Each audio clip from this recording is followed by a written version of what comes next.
بسم اللہ الرحمن الرحیم۔ بدشگونی۔ رسول اللہ صلی اللہ علیہ وآلہ وسلم نے فرمایا، میری امت کے 70,000 لوگ بغیر حساب کے جنت میں داخل ہوں گے۔ یہ وہ لوگ ہوں گے جو جھاڑ پھونک نہیں کراتے، بدشگونی نہیں لیتے اور اپنے رب پر بھروسہ کرتے ہیں۔ منٹوں میں کروڑ پتی بنیے۔ رسول اللہ صلی اللہ علیہ وآلہ وسلم نے ارشاد فرمایا، جو شخص 10 مرتبہ یہ کلمات کہے تو اللہ تعالیٰ اس کو 4 کروڑ نیکیوں کا ثواب عنایت فرماتے ہیں۔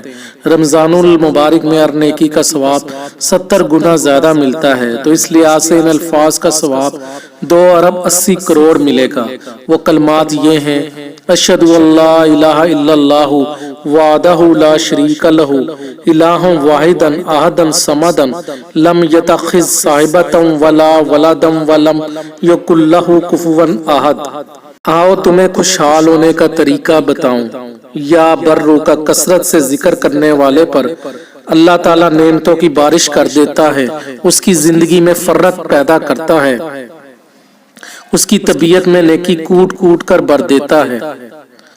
آپ تو دن بہ دن امیر ہوتے جا رہے ہیں۔ اگر آپ کے کاروبار اور دولت کے متعلق کوئی حسد کرتا ہے تو اپنے کاروبار کے مقام پر 40 دن تک روزانہ ایک بار سورہ فاتحہ پڑھیں، انشاءاللہ حاسدوں کے حسد سے ہمیشہ محفوظ رہیں گے۔